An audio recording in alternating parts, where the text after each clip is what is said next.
Good evening, folks. Thanks very much for coming back in to see us. We hope you're all safe and well. And tonight we have the very big honour of bringing a great group of talented individuals all back together again for what should be an hour of good chit-chat and maybe some revealing secrets about each other.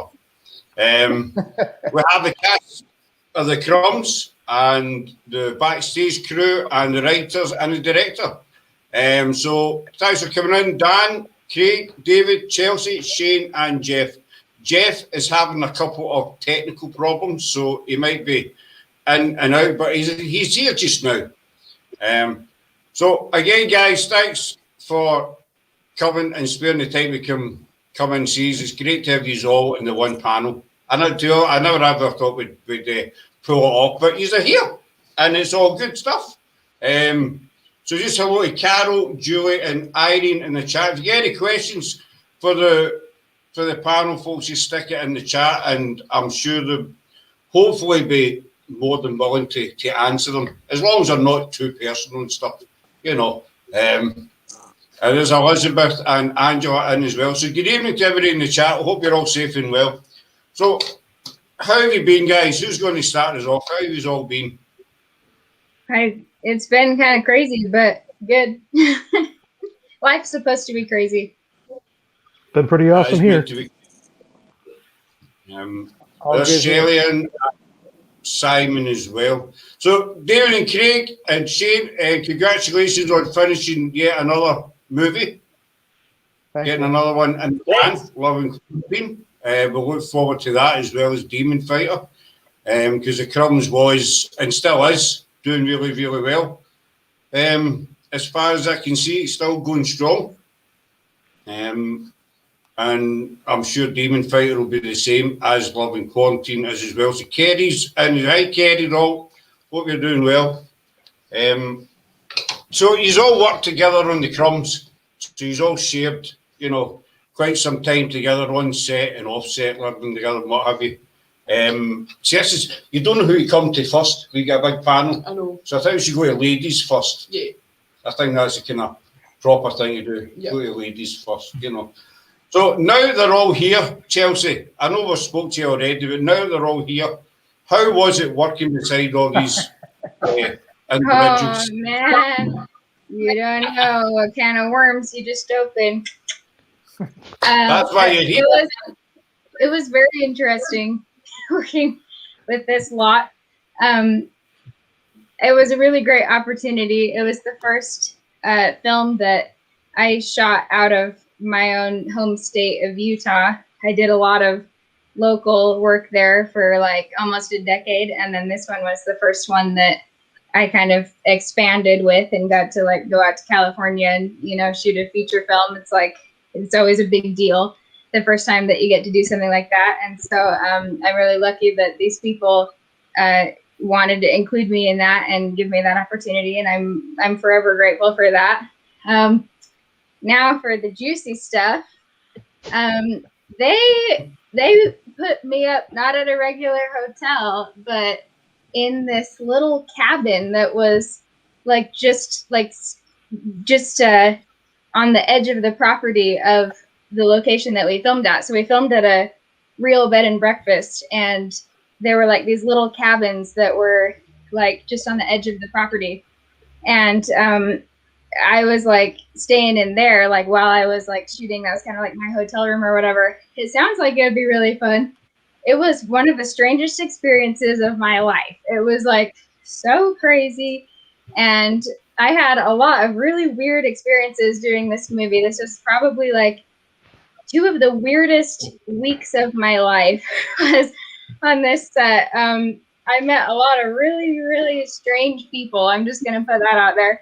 And it was very unique, but, you know, good or bad, I think that every experience counts, and it adds to your character as a person. And this actually kind of showed me what I want in terms of like my acting career and what I want in terms of just like my life as an adult, you know, and it helped me see a lot of stuff, and it was really, really strange.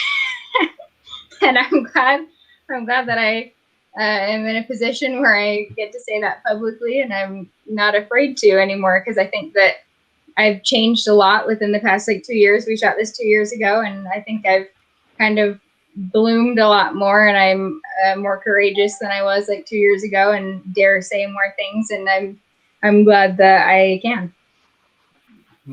So as we say in the UK, hi Charlotte, Irene as well, Julie's in as well, and Elizabeth's here. Thanks for coming in, folks. So Chelsea, as we say in the UK, brought you out your shell a wee bit. Well, sorry, can you repeat that question? We've got a saying here in the UK, I don't know if you have it over in the States, we say it brought you out of your shell. Oh yeah, we say that here. Yeah. Obviously, I mean, as you say, you've got a wee kind of cabin yourself, but you've got a brilliant group of people, all around you. And you're like family, basically. Well, for what I can see, and for, having the pleasure of interviewing you all together. Separately, I mean, I'm doing well tonight, and I'm on fire tonight. You are really like family, and I think David is a kind of, no offence, David, he's a kind of granddaddy of his own, we say in the UK. I don't mean that in a bad way, as in you're ancient, I mean, you kind of granddaddy figure, he was a kind of man, and Craig as well, obviously, kind of looked after you. So David, how was it working with everybody here? I know you've worked with people over the years. Are you asking me my observations relative to her statements, or are you asking me? Oh, that's what you're asking me. Well, I think she said it already. It was strange. There was a lot of weirdos on the set. I mean, from my point of view, I mean, she wants to be honest about stuff, and she is. Yeah, we were all a little out there. The script was a little out there. I wouldn't have cast you if you weren't a little out there. That's the whole reason you got the part. When I cast first by stereotype. Do you look the part? Well, then I hope you can act. After that, do you get an understanding of this character's, inner psyche? And to do a part like these parts, the part Jeff did, playing the doctor who is in love with his daughter after he had sex with his mother. I mean, you got to be a little, either connected or disconnected, or maybe a disconnect connect. I don't know, but you got to be a little out there. So to buy into this whole concept of what the Crumbs was about and play it for truth, which is the only way it will work, then of course. And I've not met many actors, artists, or people of theater or otherwise that aren't very unique. That's what makes us special. We are unique. We are unlike a lot of people in the norm, if you will. The person who can go to a job for 40 years doing the same thing over and over. I can't do that. I've had many callings in my life, including being a teacher, a professor, a lawyer, a cop. I've done a lot of different things and been around a lot of different people. So casting for me, when I saw Jeff, he looked straight up like my imagination saw the doctor. And then he was a fantastic actor. So right off the top, I said, I like this guy. I mean, right from the beginning, when I saw Maria and she did her audition, I said, that's it. There was nothing more to think about. I'm not interested in going, well, let's see if I can get somebody better. No, they looked the part. So Chelsea, obviously, she fit Victoria to the T. She had this very angelic Black Widow ability. She could be very innocent and at the same time very seductively murderous, which is as we've seen in it. So, to be able to reach those different aspects of a character, you gotta be a little, someone once put it this way. you got to be schizophrenic to be a playwright or to write screenplays. How do you hear all those different voices in your head? I never thought of it that way. I just hear them. I don't, I'm thinking of the person. How would he sound like? How would they think? What would they do? And it comes out. Well, as these actors already know, that's what they do. They think of the character. What was this character? How do I reach this character's reality? If you don't believe the character believes, you can't be it. Simple as that. Chelsea did a scene, for example, that was tough for her to do. She's not a smoker, and a lot of the people aren't. And there's this one scene where she had to smoke a vape pipe, and I told her, "Look, I don't want you to smoke it. I just want you to hit it," because the scene was set up so the very next line was making fun of the fact that she couldn't take a big inhaled hit on this thing. So she barely hit it and started coughing. And the very next line was like, "Oh, that was huge." And a cheap joke. But nonetheless, it worked for her character because her character was innocent like that. Her character didn't do that thing, and it was that and she was very professional about it. She knew in advance because she had read the script. She knew that was in the script and was going to be called upon to do. And so when it came time to do, we talked about it. And although she was hesitant because she doesn't do that sort of thing, she quickly said, "Okay, I got it. I can do this." And she did it. And it worked. So, as to growing, her comments about growing, etc. Sure, she expanded those wings and got around a bunch of people she's not used to being around. People in California are not like people in Utah, that's for sure. You got that right. I blend in. So it all came together though, and that was the thing for me. What worked was we had such a vast variety of personalities. Dan Acosta doing makeup. I mean, Shane running around on cameras and doing all kinds of things. And least but not last at all, our guy sneaking around in the woods. I mean, who is that guy? I know.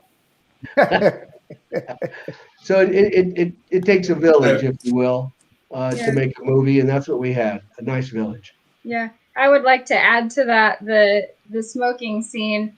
The reason why I was like hesitant to do that was because I was actually told that we could cheat it. I asked about it too late, and I'm aware of that. Like, when you're signing on to a movie and you first read the script, like before you officially sign on, is the time to ask about, little things and things that you may or may not be comfortable with or whatever. But I didn't say anything about it because, again, this was my first, one in California and one of the biggest like film projects that I'd been cast in. And I just wanted to be cool about it and everything. But the more I thought about it, the more I really like didn't want to do that. And so then I like did contact people from the production and asked like, can we cheat it? And I was told that we could cheat it. And so that's why when we got to the set and it was kind of this like, okay, you're actually going to do it now. That's the reason for that hesitation there. But I think that like, I don't regret it at all or anything. And I think that the situation was handled as best as it could be, like given the circumstance. And it looks really great in the film. So I'm really glad it turned out, and it's a really good scene. And that's what we're there to do, is to make good scenes. And so it was like a really weird situation, but it turned out for the best. That's the other thing I liked with the Crumbs. You get the script, also you get the script, but you get a lot of feeling from some of the looks of the characters. Like say Jeff had the eyebrow thing going for him. The one eyebrow lifted up. Maria had that. I said to her when she was on last time, she had this kind of scary look. A couple of times she's kind of turned around with a mad, crazy look. Chelsea as well. You had a kind of innocent but wee evil streak kind of look about you, if that makes sense. And I think that, I'm by no means an expert on it, but I think that helped it a lot as well, because each character was individual and their own little kind of look or a wee kind of quirk, so to speak, And then you had, as you said, David the crazy man running about the woods, who like popping out of bushes, and he had that kind of crazed look when he came out. I'm trying to think the best way to describe it when he just appears, for the bushes. I think it made Sarah jump a wee bit because she wasn't expecting it. And then obviously Dan's a bit of an individual ways, we spoke to Dan a couple of times, and some of the ideas he's come up with and the creativity of his, his makeup and what have you. I don't know whether to be worried or not about him, the way, the kind of ways his mind works. And then obviously, I'm not forgetting about you, Shane. How can we ever forget about you, buddy? Obviously, Shane was there as well. And as it's a big kind of, excuse me, mixed bag of different personalities that all came together and you all worked really, really well, if that makes sense. It does. I don't know if there's a question in there or not. It's a trick question. Right? You're all kind of different personalities. When you started shooting the film, how quickly did you gel together, sort of thing? Oh, I was in sales before I was a makeup artist, and I was trained how to react or how to be around people. And basically, I just mirror them until I feel comfortable with them. And then I open up, and at that point, a relationship continues or it doesn't. But when I'm on set, I try to be as professional as I can because I don't know what's going to be offensive or not offensive. And then as far as getting into the makeup, as far as doing things on people, I just ask them a general set of questions, generic questions to find out what their comfort level is when I start doing my makeup on people, because some people don't like to be touched. Other ones don't care. There are other issues where they want makeup and where they don't want makeup. I mean, I don't know if that comes close to your question or not, but there you go.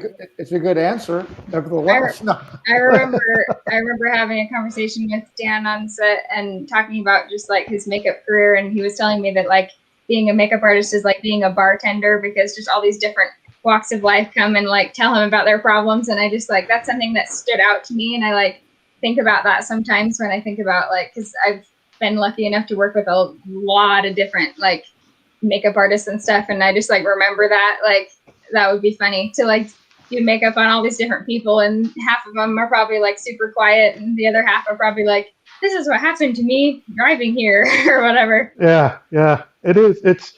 It's kind of funny when people sit in my chair. It's sometimes a therapy session too. I don't know. I guess I have that face. I remember on this set, my very first day, my very first like time in this makeup chair for turning into Victoria Crumb. It was one of those chairs, like, those like director type of chairs with like, it's like a crisscross leg thing. And then it's like a fabric little back and like seat. It's very film set. So that was like what we had as like the makeup chair. And so I like used the little footstool to like get up to climb into the chair because the chair was like pretty high up, and I accidentally like broke it off. And so like the whole like 3-week shoot or whatever, nobody had a footstool because I like broke it off the first day. And everybody was just like dangling their feet on the chair because like the very first day I like broke it off. I was like, oh shoot. And like stuff like that always happens to me on set. Like the first day of like every set, I do something like that, like unintentionally. Like my last film, I accidentally like locked everybody out of the bathroom in the trailer, and like another set I like accidentally broke a doorknob off and stuff. Like I don't know why that happens to me, but like every first day of shooting, like something weird happens and I screw up something for other people. The chair's not a big deal. Turned out that was a faulty screw that was in there. There was a crack that was already in there. So you just happened to step on it the right time. So what happens on your second day? My second day of shooting? I don't know. Magic? Just kidding. Magic. Do tell. I mean, we were talking to Anton the last time as well about the camera incident. When the bit of two before. I think it was you, Shane, that told us about it originally. When he was practicing the swing. The bit of wood when he broke the camera. How did you feel about that, David? When the camera got broken on the first day of shooting? Yeah. I felt terrible. I felt terrible. It was an accident that didn't need to occur, and it was an expense didn't need to happen. It was a terrible thing.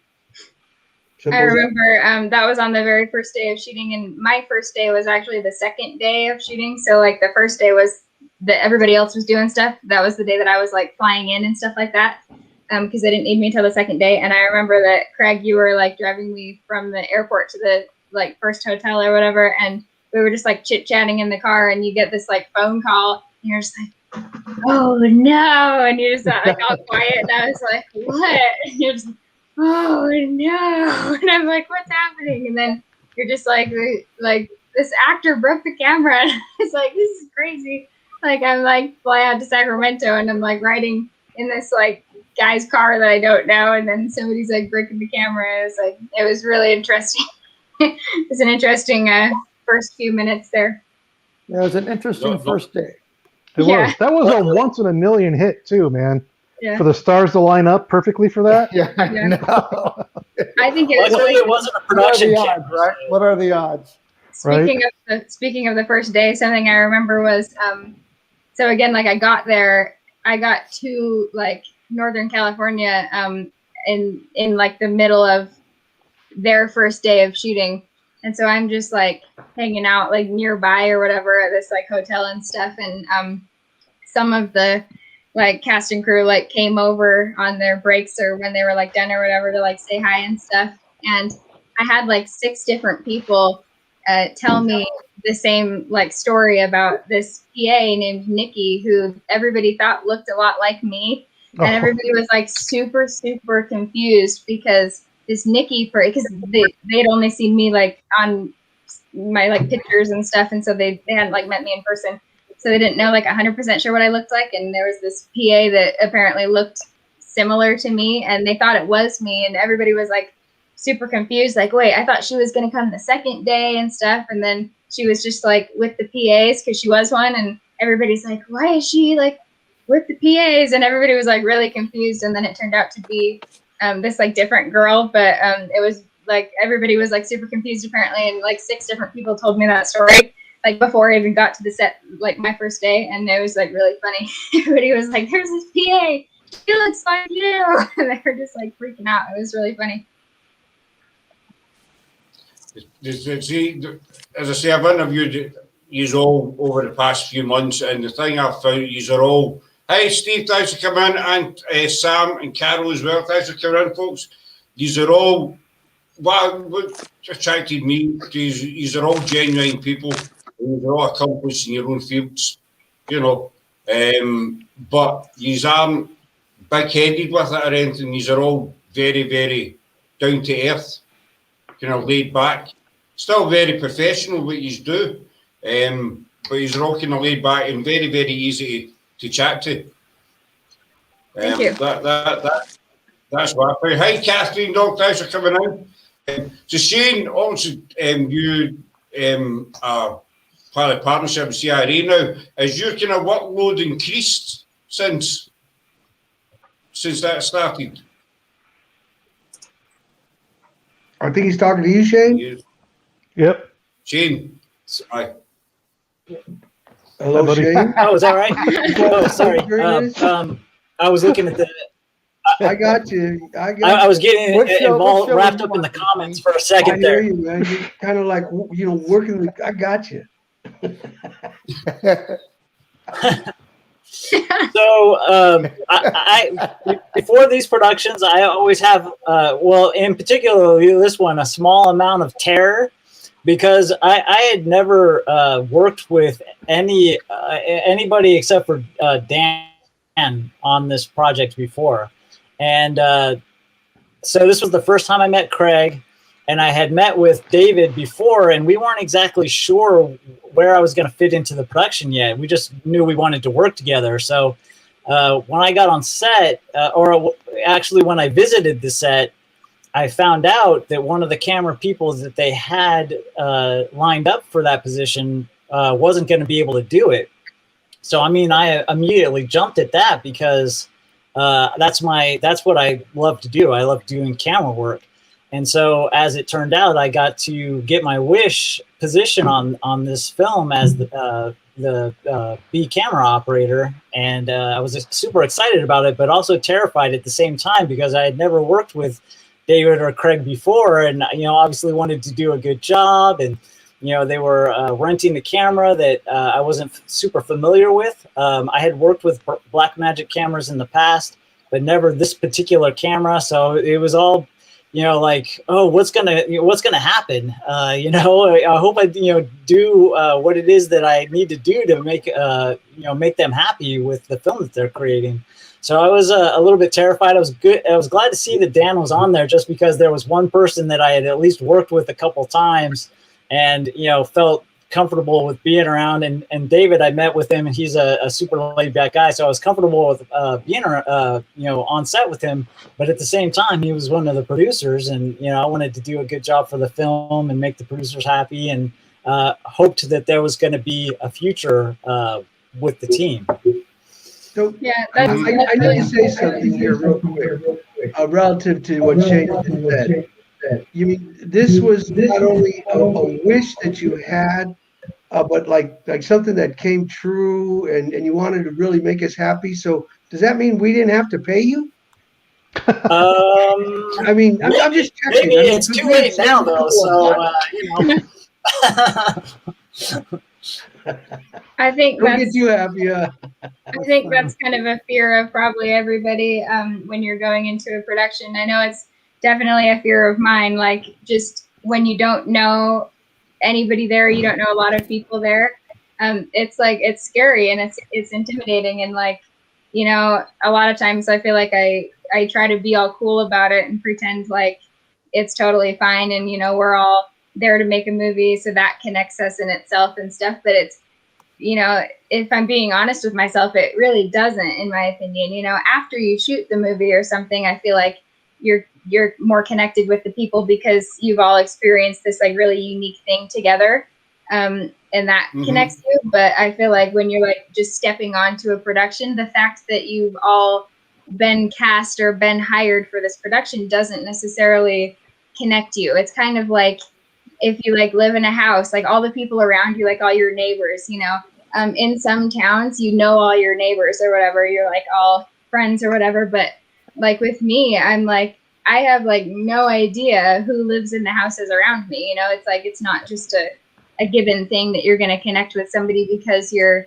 put into the same place, and so like, I'm always like very scared, not necessarily scared, just like kind of like intimidated, I guess, in a way, going on to a set that I like don't know people on, because it's just like, I'm very like sensitive to like judgment and stuff, and I don't want people to like think I'm weird or whatever. And obviously I want to do a good job like with my acting, but I feel like I've always been more confident in my acting than I am just in my like regular person stuff, and like you want to be admired and accepted as an actor, but as a person as well. So I think it's probably scary for everybody, probably including the director, if you really think about it, to go into this big, there's a lot of people on a film set, and if you don't know them, it's just like, it's kind of like, yeah, like the first day, but then let me address with me it takes about a week, and then I'm like, okay, I guess she's not going to, so whoever's listening.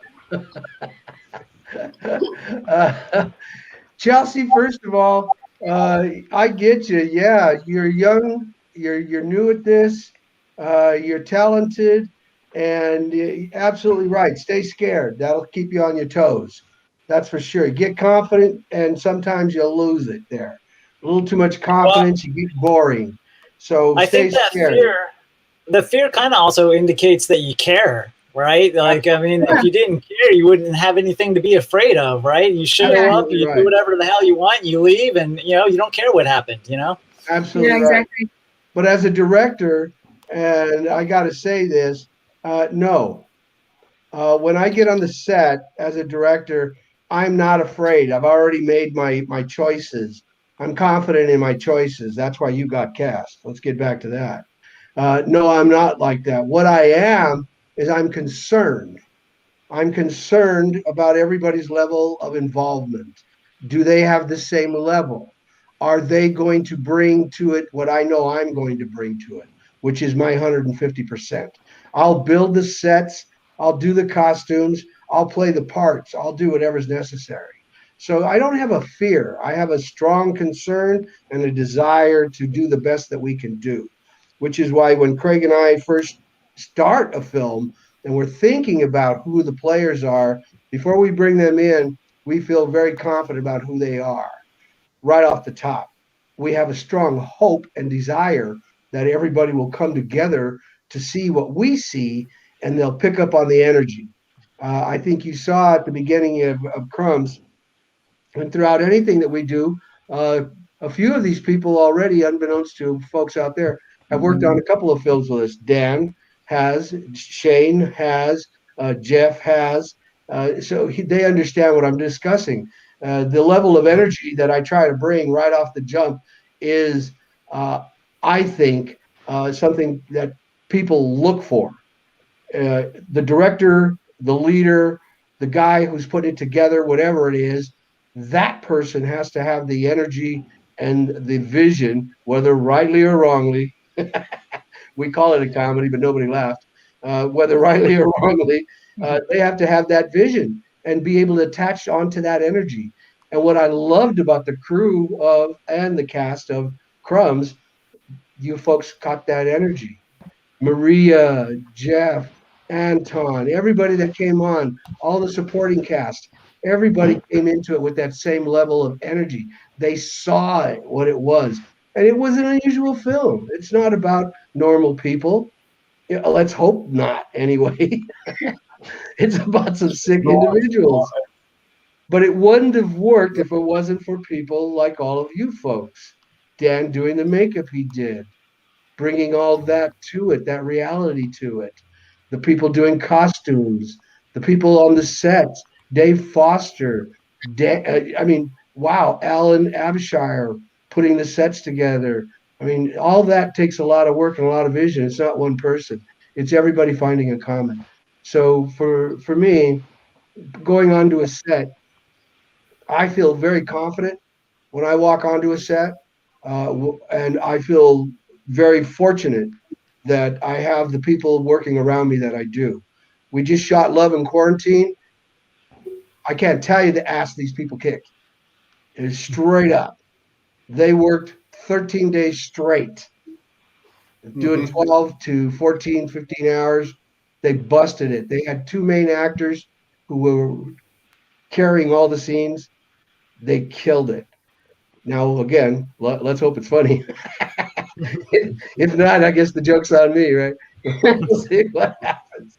We have a That's the risky documentary. thing. On us, right on, partner. On us. You too, Shane. You in on this.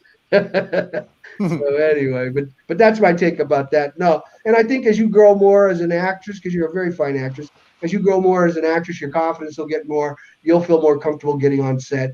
It's like anybody showing up at any job. A new carpenter is going to feel insecure. Can you imagine what it is being an iron worker, being new at that job, having to climb those towers? Oh, you get one chance, right? You either got it or you don't.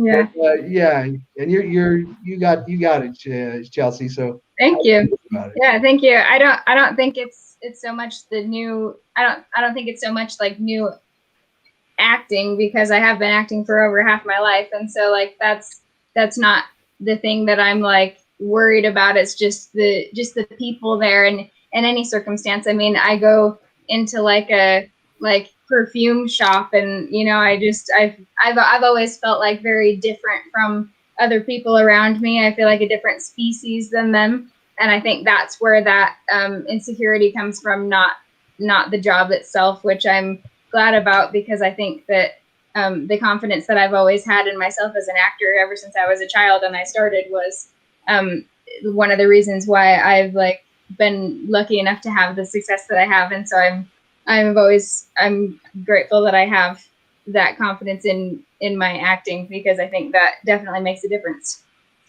Good. That's one of the things that I really liked about the Crumbs is that, and I didn't know Chelsea. It was her first time working out of her state and stuff like that. But Anton was it's his first feature film, and it was really cool to have basically two people that are pretty basically going to the next level and giving them the opportunity and seeing them do such a great job on that production. Thank you. Just get back. Chelsea about the feeling your intimidation, but I'll make a confession. When I first spoke to, when I first made contact with Craig and David, obviously I'd looked to I'd researched them and what these two guys had actually done, and I was kind of intimidated when I made the first video call to the both of them, because these guys are big names and you're kind of weary. But once I spoke to them after about the first 5 minutes, I was totally surprised how just laid back they were because of who they were. So I know that the intimidation, and I didn't need to work with them. You had to work with them and set, but I felt kind of before I made the call, I hope I don't mess this up kind of thing, because of who they were. Dan, we've got a question for you actually from Andy about makeup. Dan, love your. Well, hey Andy, how you doing?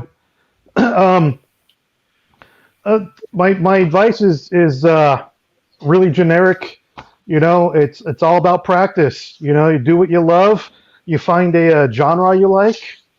Find an artist that you like, or something that connects with you, that gets your inspiration going, and just keep messing around. And when you find your niche and what you like to do, just focus on that. But try not to focus on other things as well. I know it sounds kind of weird, but the more you do it, the better you're going to get. And then just remember, it's an expensive hobby. David, here's a wee comment. I need to put this up for you, buddy. Where is it? Should be coming up. Paranormal History of the Movie. Have you pitched it yet? I think that's a hint for us to do a movie, but I don't know how we'd fit. I know not. Do you know what I mean? No, thank you. I mean, the director. You see in a lot of movies, the director. Everybody dreads the director coming into the set and coming on the job, but to me, David is totally different from what directors are usually portrayed as. Craig as well. I've always thought, this is just my opinion, that directors have always been portrayed as the big scary ogre, and everything must be done to their satisfaction or your history, basically. But would you say that David was that kind of director, guys? I'm putting him on the spot. I personally like David as a director because he's actor's director, and Chelsea has mentioned this before, is that he doesn't really tell you what you need to do as an actor. He asks you a bunch of questions and then allows you to find that yourself. And because you find it yourself, you make it kind of your own, a part of yourself, and that allows them to sell it better as an actor as being a choice of their own rather than something that they're pretending to be. Yeah, I definitely think that I became a better actor after working with David, because I was pushed a lot playing Victoria, because first of all, Victoria is a very, very strange, complicated character. A lot of times throughout my life when I have a complicated role, I like to make a list of, because I love lists. Lists are my thing.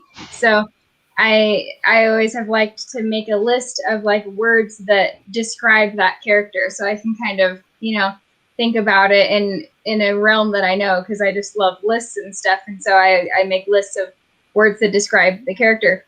And so I tried to do that on the inside front cover of my script for the Crumbs, and the list was literally young, old, innocent, creepy. It was all opposites. And I was like, how am I going to play this character? And it was pre-production was very I was very like anxious during a lot of the pre-production because I was like, how am I going to do this and stuff? And then the club foot and everything, there's so many elements to it that I wasn't just like given like this is what I want kind of thing. It was like I had to like figure it out and stuff. And so I think that I was definitely like pushed in the right direction when I did this role. And I didn't really feel like I found the character until like the first day that I was on set. And sometimes that's how it is, you know. Sometimes you just gotta like learn your lines and know the logistics of it, and then you go to the set and then you find your character and stuff. And that was definitely the case with this one. So I think that I definitely grew a lot as an actor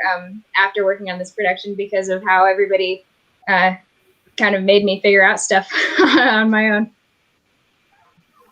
On the other side of the camera, I can say this with David. I talked to him. I think it was 2 or 3 months before production, and we had quite a few phone conversations on what he wanted and the direction he was going. And then on set, I don't know if you remember this or not, Dave, but when we talked, one of the things I said, please tell me if my stuff isn't good, because it's easier to fix stuff in the middle of something than it is when you're finished. And I'm not really big about being praised while I'm on set. I mean, you hired me because you like my work. We already know, it sounds kind of over the top when I say this, but you hired me because you like my work. We already know that part. So when Dave was telling me what he needed and what he didn't need, Craig as well, it was much easier just to go through, and never had any issues as far as everything went real smooth for the most part, except for a couple instances that I had with my makeup props. But other than that, it was good. All good. But Sam says Dan and Shane are easiest people to talk to. And also Craig and David are so down to earth.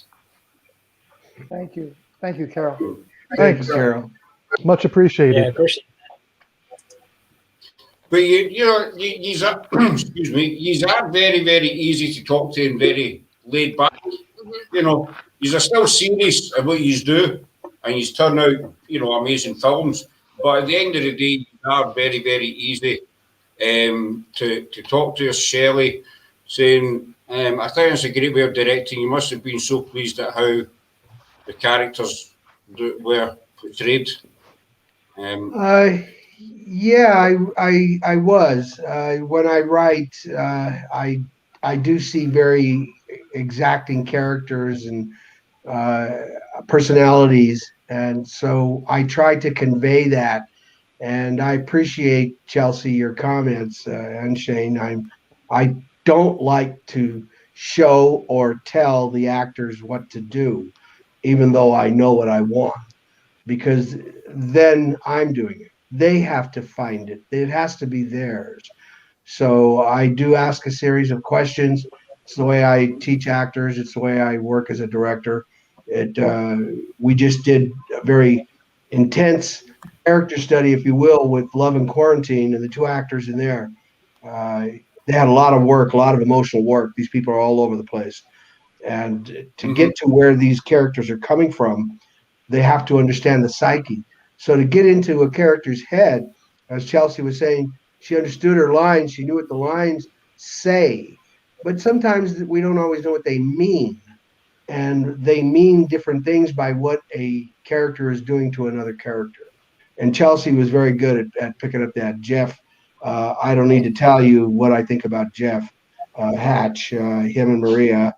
Their ability to take direction off the hook. I mean, this whole cast, these 4 main characters, I was so pleased with working with them. I could just discuss something, ask them some questions, and they click immediately. They know right where it's coming from. To get into that personality, the psychology of the character, that's where it's at. That's truly where it's at. Anybody, well, I shouldn't say anybody, but most good actors are good at being themselves. It takes an excellent actor to be beyond themselves, to catch on to personalities such as Dr. Benjamin, such as Victoria. She's twisted, Maria's character Irene. Those are twisted people. How do you develop that conflict with personality? I mean, Anton had to go from being so in love and so enamored by this whole family to wanting to kill the doctor for something he believes the doctor's doing. And the doctor being so frustrated with being in love with his doctor, having sex with his mother, caring about Anton as a son, and then going out and murdering this little boy. How do you put your head there? And how do you do it as an actor and make it real? Uh, that scene when Jeff was strangling that little boy, a lot of people didn't like that scene, and rightfully so. It's a horrible thing. I'm glad they didn't like it, but it fit for the movie. It showed, and if people just look at this movie as just weird people, okay, I hope they enjoy it. But if they can look at it as something a bit more, a metaphor for the times, look to see who these people are. Look what the whole purpose is. Do you have a reservation? We're getting pretty close to that anytime now. Do you have a reservation? And if you don't get the ticket. You don't get the tickets, you don't get on the plane. You don't get on the train. You don't get in the Coliseum or wherever it is you're trying to get to. So we try to make movies, and not to get off the subject, but Craig and I look at movies as a way to communicate on a broader scale. First one being to entertain, second one to inform, and the third one hopefully to enlighten. But if all we do is entertain, we've done our job, and we've been fortunate to have people like these folks working with us. I mean, I don't know what to tell you. We shot Demon Fighter last summer, and Dan was there as well. Jeff had a significant role in there. Shane, out of nowhere, because the first day of shooting, we have a bad actor who shows up in a bad way on set, and we had to fire him on the spot. Wow. So really? immediately it was like, Shane, you're in the part. It was an interesting night. So you were there he in that, was. you were in What's- that movie, Shane? That's funny. I didn't know that. Yeah, he Well, jumped right it over wasn't there and took planned. that role. No. But let me tell you the thing about it. There was no hesitation, not a moment of hesitation when we called upon him to do this. He jumped right up and said, "All right, what do I got to say? What are the lines?" Gave him the lines. Told he saw what was going on. Boom, we shot the scene. I mean, Well, how actually, do you do that? Good job. I pretty much already had the lines because the guy was trying to do them over and over again. I had them memorized by the time he was done. That's true. That's true. That's so funny. But that's what it takes. I just wanted to make a confession because I think you guys are going to think it's funny. So, David asked all of us as actors to make like a backstory for our character. I'm not about that life. I don't like to do that. That's just not how I work. And so, David, guess what? I cheated off of Jeff Hatch so much with the backstory. So let me stop you. I already knew this. So what you're really telling me is that you were too lazy to make the backstory, so you cheated and you copied off of your fellow student. And you took his backstory and utilized it to support your own. Am I correct? As long as you change the names, you're okay. Well, Okay, don't make me be Judge Judy. That's a yes, no question. Is that correct? I mean, No, that's a yes, no question. I didn't hear the last part, but yeah, I cheated off Did of you or did you not cheat on your backstory? Yes, I totally cheated off my backstory. Totally. And let me just put this out there. You can get away with way more than you think in this world. And yeah. So yes, I did cheat on my backstory, and I think that is hilarious. And that's why I said it on the air. If I was ashamed, I wouldn't have brought that up out of the blue. But let me give you some advice. Think of how much further you would have been ahead first day of set had you not cheated. Ta-da!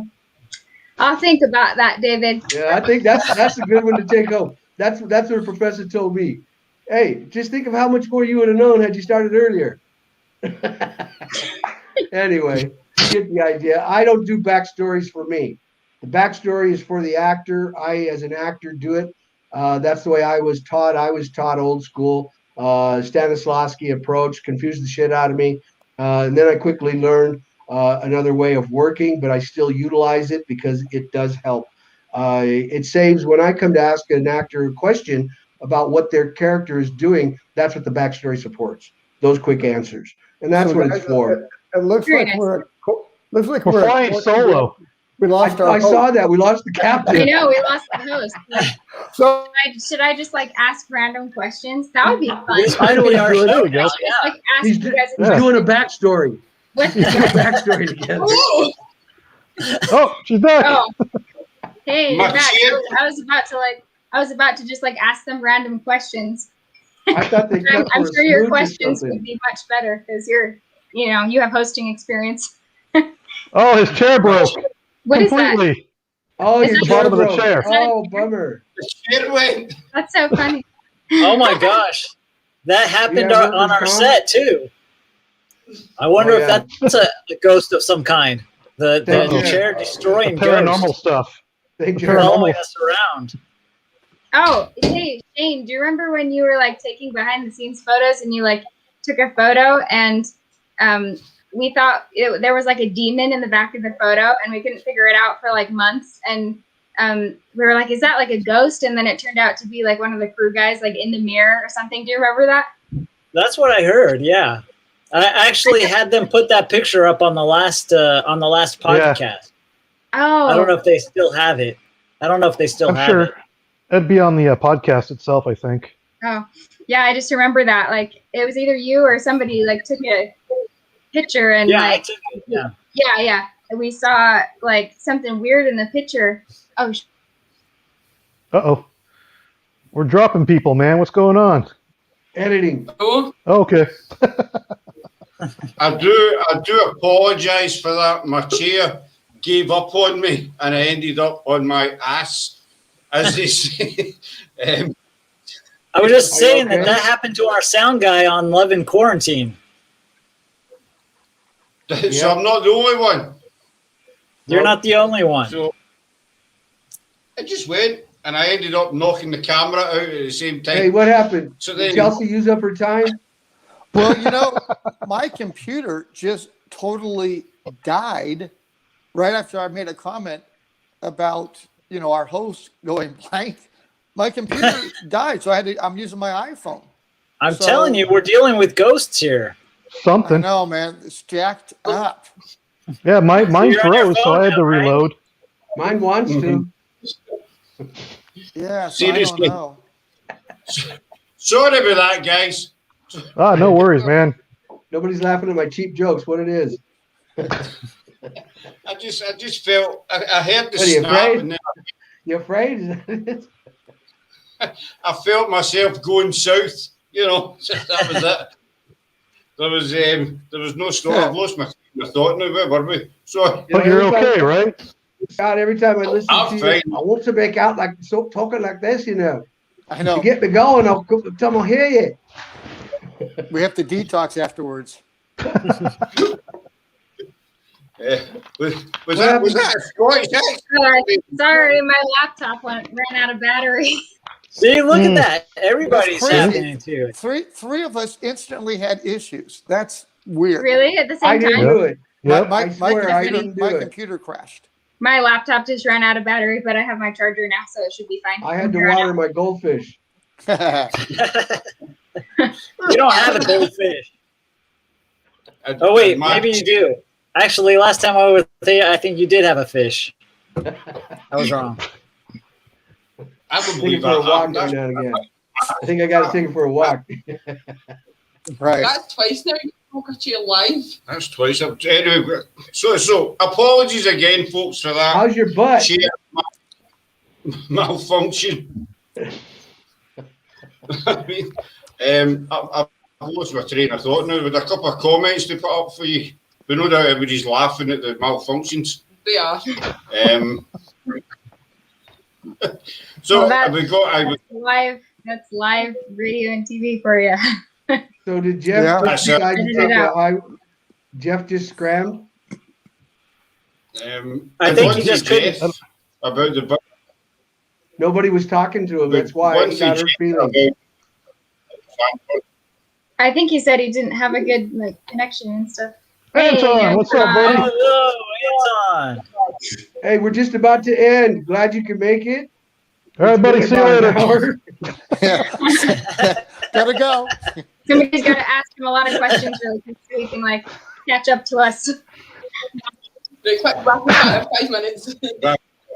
Craig, so Craig and David, obviously in Evil Down the Street, the Crumbs, etc., were on both sides of the camera. You use your own part to play, and obviously all the work behind it. Did you find that was most stressful, doing, like 2 jobs, basically? Having been both sides of the camera? I had a good time, but I did it only because I couldn't get anybody else to do the part. Nobody, I couldn't get anybody to work for basically $5.50 an hour. So I took the job, and Craig likewise took the other job for the same reason. But if we were better at casting, we might not have had that problem. Or if we had more money, who knows? But Demon Fighter, I'm not in that. I originally wrote it behind me and then changed the script. I decided I didn't want to be in the lead for that. It'd be better off looking at somebody else. So I rewrote it and made it for a younger guy and cast John Azuna for the part. And Love and Quarantine, no parts in there for me. However, Craig's part of his body does make a guest appearance in Love and Quarantine. I won't tell you what part. I'll wait till you watch it. You can see if you can identify it. I was actually watching the Crumbs with a couple of my friends on Halloween because they hadn't seen it, and I was like, "Come over to my house and we'll like watch it." And so we were just watching it, and Craig, the part where they're showing like the exterior of the like gas station or something, and you're just like laying in the back. My friends were just like, look at that extra. That's so funny how they have him laying there. And I was like, that's the producer. Like,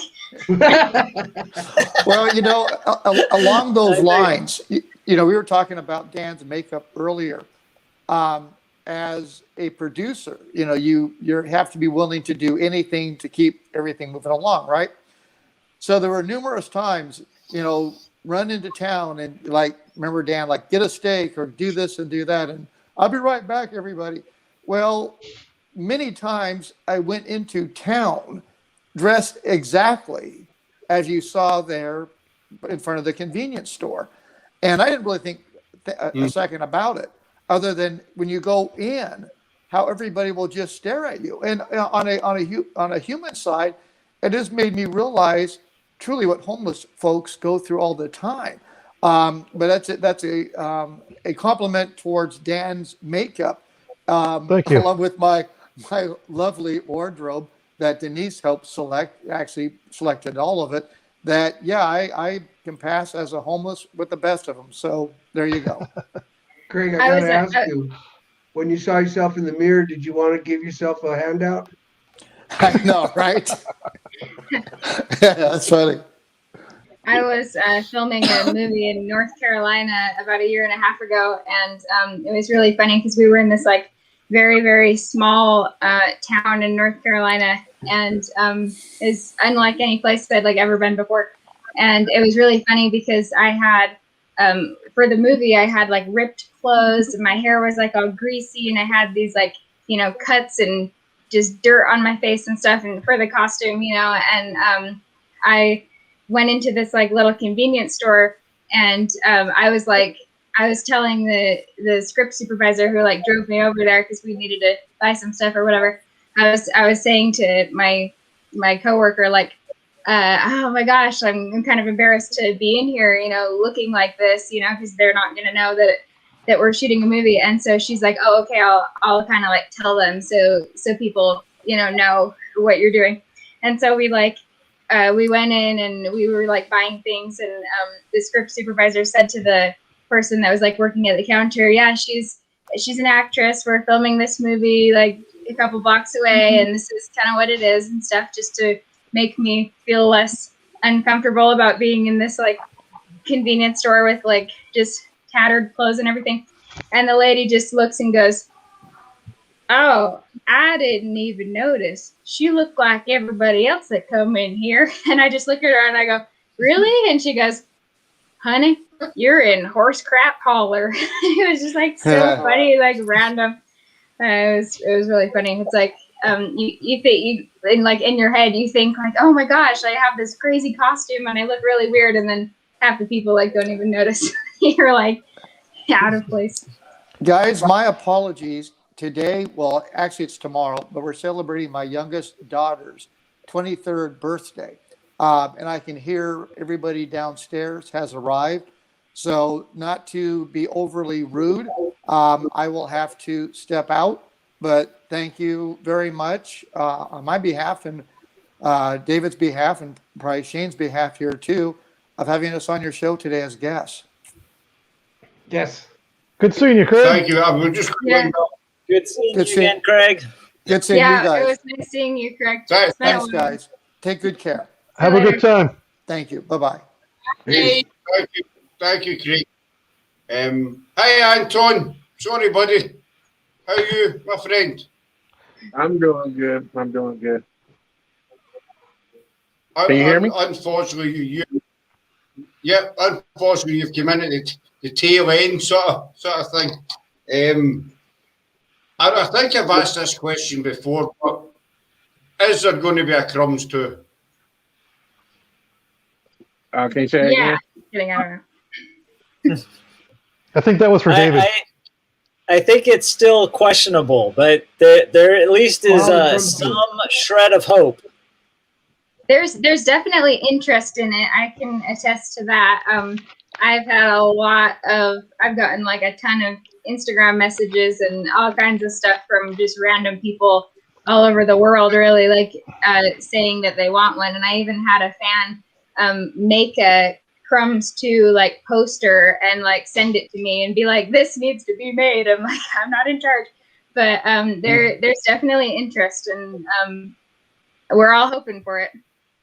It's actually That's doing quite fan well. art. I'd love to see that, Chelsea. You should send me a copy. Yeah, I'm curious. It looks really ghetto because it's literally just like the poster, and then they put like they typed a number 2 on it, and it's just really funny. But Cool. I mean, I was flattered that they were that interested and sent that to me. It's always kind of funky when people like send you stuff. I mean, David, when you see it all coming together, you must get a tremendous sense of pride and, knowing, everyone's came together and how successful the Crumbs was, still is. Do you get that sort of sense of accomplishment that, everybody's came together, it's all worked out, you've all worked well together and what have you? Well, this is a strange business, and each time you finish something, the feeling of accomplishment lasts as long as it takes for you to regenerate your energy. It's not something you do, and after you do one thing, you're like accomplished. I don't feel accomplished. I feel grateful that we've been able to do what we're doing the way we do it.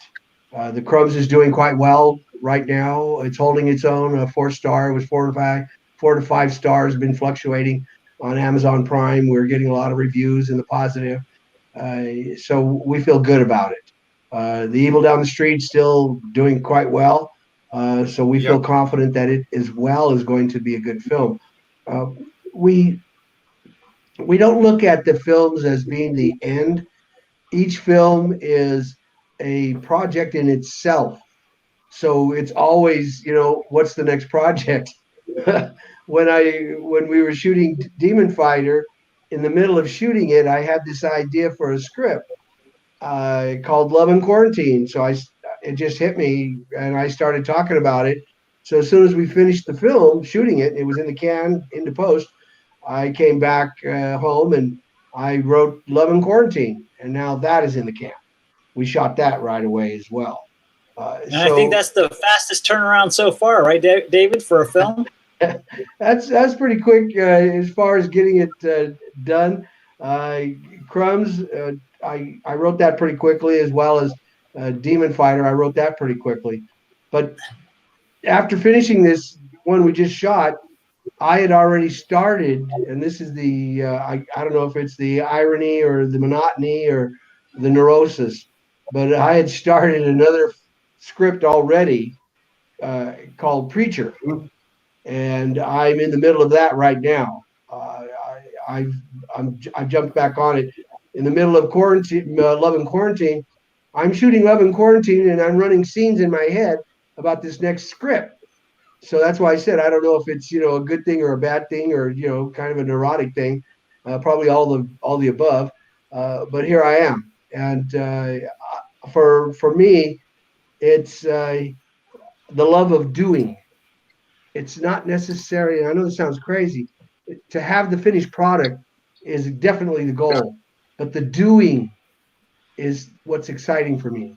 The doing of it, the putting it together, the forming of it, and putting all the parts together, and creating the organization, and putting that together. That's what makes me feel good. And then when I see people like these folks coming together and looking and do it, to see them create the characters, I can't tell you what that feels like. That's an amazing feeling to watch your imagination come to life. I feel blessed, honored, and humbled all at the same time. So regardless of my input, uh, it's beyond me. It's beyond me. I'm merely relating stories that I think people could identify with, and I think stories that I think God wants me to tell. I believe that. I know it sounds kind of crazy, talking about God wants me to tell these stories, but that's how I feel about it, and so that's why I do it. So I can't wait to get to the next one. Where do you find, see when you're writing, you're writing the scripts, where do you find the time to do it? Because also you're a busy man. How do you find the time to actually sit and write, a script? I Do you ignore everything allocate? else. You I just ignore switch off? everything else. That's it. I just ignore everything else. That's what I do. That becomes what I do. So I eat, sleep, live my life, have my wife. She has me. We all of that. But this is what I do. So every single day when I get up, after I take care of my daily routines, I start this. I don't force it.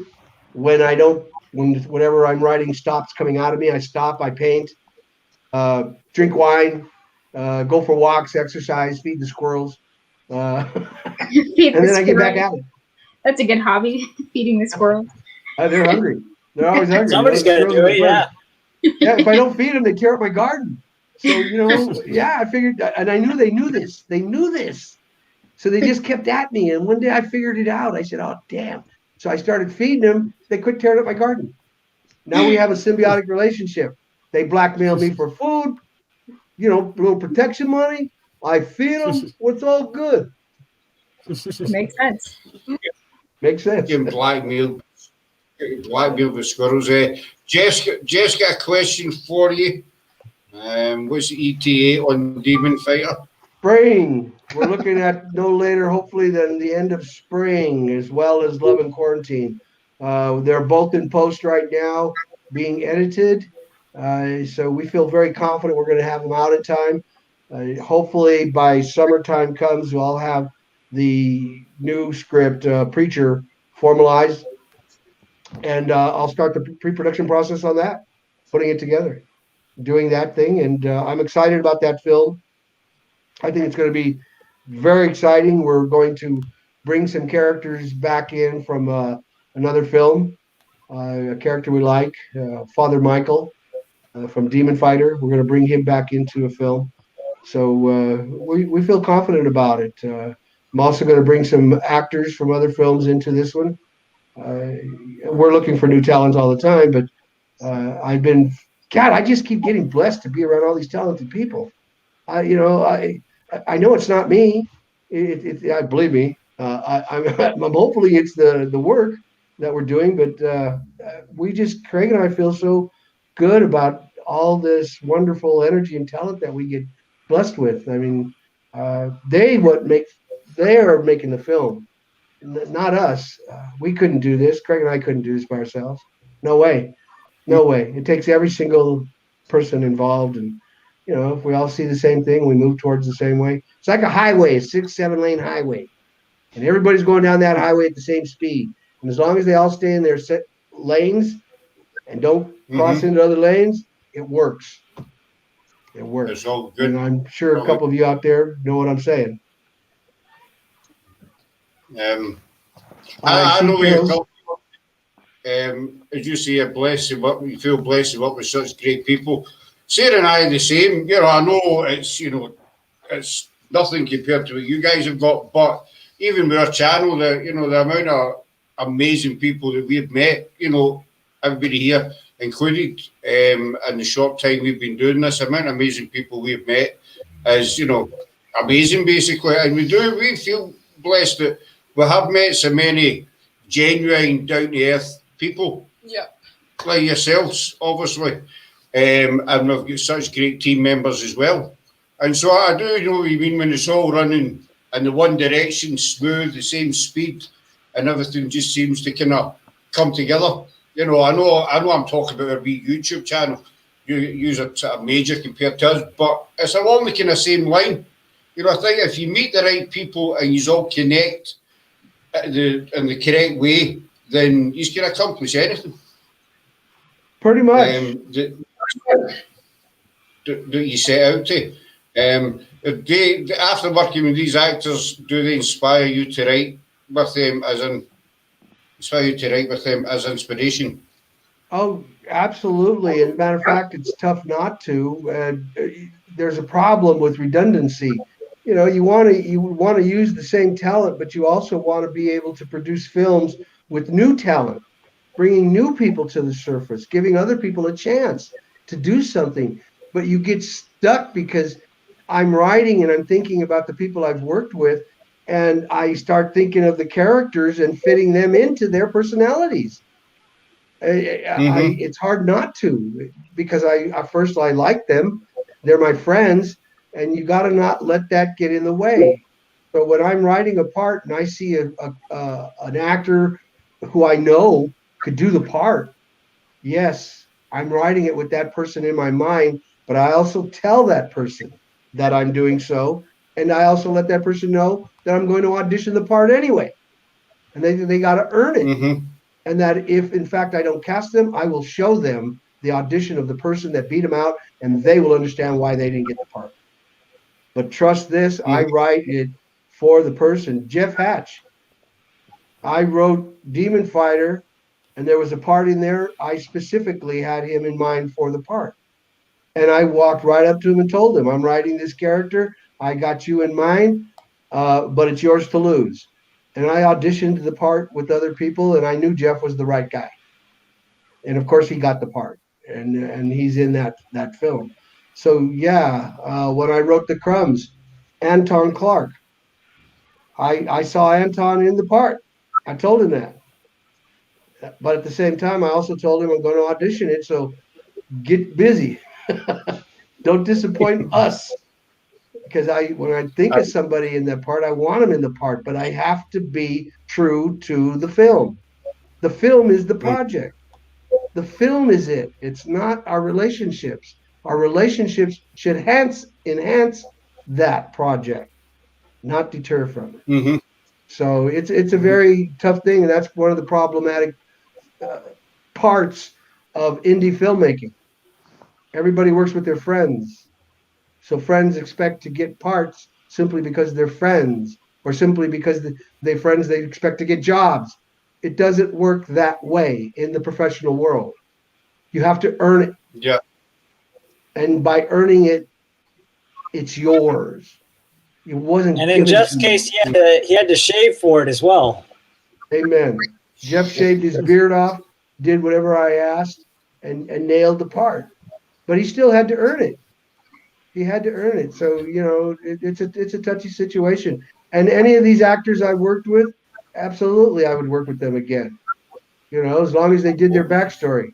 I was wondering. I was thinking, do I have a chance for another David Espinosa film after that Confession? Well, for the most part, I always wonder, would somebody put up with me again? That's how I approach it. Would they be willing to? I think we all feel that way. See what I'm saying? Yeah, amen. Amen. On that note, folks, we're going to wrap it up. Scott has had to go and sort our wee girl, so I think he took a 10-1, is what we call it on set. yep. He ran away. There you go. Got to do it. So what time are we here? So thank you all for coming in. Thank you. It's been a very always fun. enjoyable. Thank you. Hey, thanks for having us again. Yeah, Yes. thank Fun. you. It was a pleasure. And Chelsea, And you gotta tell those people that hit you up about the Crumbs to make sure they rate the movie too. Yeah, Put a rating on it on Amazon. yeah. here's what I tell people. All those, if you like, all those Elizabeth fans, yeah. there you go. I ask them, if you like the film, please tell everybody. If you don't like the film, just don't even tell anybody you saw it. Just forget about it. it. I wish more people would do that. That's what's like crazy about this being in this industry is like, you know, what other profession do you like have a job where everybody in the literal world is free to just like, you know, comment on it, you know, and it's free to just like tell everybody that you were great at it or tell everybody that they hated it, you know. It's like it's scary, like it's very exposing, you know, but like it's also exciting at the same time. Absolutely. I don't take any of it to heart. It's all subjective. You don't know what they know. One person thinks you suck rocks. The other person thinks you're the greatest thing since nickel beer. So I don't pay attention to anybody. Yeah. I take it all with a grain of salt and say, oh, well, here's what I was once told. Go do your own movie. Yeah. It's Some of the haters are your best fans, though. So the haters are good for you too. Yeah, The haters are the ones who watch about more you. intently. it's kind of crazy because Exactly. like it's always the extremes, you know. Like I've this past year has been the first year that I've been like recognized and stuff because it's the first like these first couple of films that are like widely distributed features where I'm like one of the lead characters have like come out, and before that it's been little day players or like, you know, short films or whatever. So this is like the first within this past year has been the first time I've really like experienced any kind of fame and stuff. And it's like something that I find really interesting about it is that it is just the extremities, you know, like people, if they're gonna go out of their way to like tell you that they've seen you before, tell you that they've seen your work, like it's either, oh my gosh, you are my favorite actress, or it's like, I thought you were really bad. Why did you do that movie? You know, it's like there's no in between, because the people that have those like in between opinions don't bother to like say something, you know. And so it's like it's just like love and hate. It's like it's really crazy. It takes a little bit of getting used to, but it's really awesome at the same time. I had somebody call me fat and ugly. I had somebody call me fat and ugly. I'm like, they should have picked a better looking character. But then her friend came up and said, I loved you at the end of the day. She came and told me about the movie. So her friend was talking mess, but the other friend actually liked the movie. So tell everybody. It doesn't matter. Everybody got the right to their opinion. It's your job to do what you do at the end of the day. Amen, brother. Amen. Yeah. We just And I love you just the way you are. So yeah, you just and like as an actor, something I've learned recently is like you really just have to do the movies that you believe in and the movies that you want to do, and not worry about like what the public is going to think of them. Because being in like Abigail Haunting, which did very, very well, and this one that did really, really well and stuff, and having all these people like see them for a minute there, it kind of got me thinking like, oh my gosh, are they gonna like this next movie that I'm in? Are they gonna like this movie that I'm in? Are they gonna think it's cheesy? Whatever. It's like that's irrelevant. You know, you do the movies that you want to do and that you believe in, and some people will really like them and other people won't, and you have to make that an irrelevant factor. Amen. Exactly. Scott, thank you so much, sir. I'm going to be saying have a good day. Bye-bye. Yeah, we're just have a good one, David. David. Good seeing you, folks. Yeah, you too. All righty. take We'll talk care, again. thank you. We will be very soon. Thank you. Have a great day, folks. Is what I'm seeing in the comments true? You guys hit 1,000 followers? Yep. Congratulations. Our Facebook group reached 1,000. We have just hit 1,000 followers. That's Nice. very Scottish because it's like we. Congratulations. Love part of Thank, thank you. Thank you to everybody who has followed us in the past 7 months since we Yep. started. So we're pretty over the moon about that. You know, pretty amazing actually. Anton, if there's any consolation, my friend, I get called fat and ugly every single day. You know, By me. by this one. And you know, so don't take it personally. I know you and I are two good-looking dudes. It's just jealousy, buddy. That's all it is. Sheer Hey guys, I know I just remember know this. I'm not worried. Yeah, Leonard is everybody's favorite character too. I just have to put that out there. Like even people that see the movie because they say they're fans of mine from like Abigail Haunting or something. They like I've gotten like messages and stuff that's like, you know, Leonard is my favorite character and stuff, and like he's kind of like the underdog of the movie because it's like, you know, it's like the not one of the like Crumbs, but like you're everybody's favorite. Like everybody digs Leonard, so good job. I I think because appreciate he's so it. he looks so big and cuddly, but at the same time, you know, he kills people basically. You know, so he's a big homicidal teddy bear, basically. You know, I mean that in a good way, but for some reason that's appealing to people. Like the fact that he's like very nice to certain characters and like evil to other ones. People are like so drawn to that. It's really funny. So some people. Well, on that note, we're going to wind up. I think these are all awesome, but I'll hold on to you just for a wee second after we come off the line. If that's okay, folks. Yeah. So to everybody in the chat, thank you very much for coming along. I hope you've enjoyed this insight into behind the scene of the Crumbs movie. If you've not seen the Crumbs movie, it's on Amazon Prime. Give it a watch because you won't be disappointed. These fine people are all involved one way or another, as with David Craig and Jeff Maria as well. Give it a watch. So we're back on Tuesday night with Robin Pratt, head of Para Unity, which we're proud to be members of as well. So again, thanks everybody who's following us for letting us hit the 1,000 mark. Guys on panel, absolutely amazing as usual. Always a pleasure. Thank you for having us. Take care. Bye. Bye.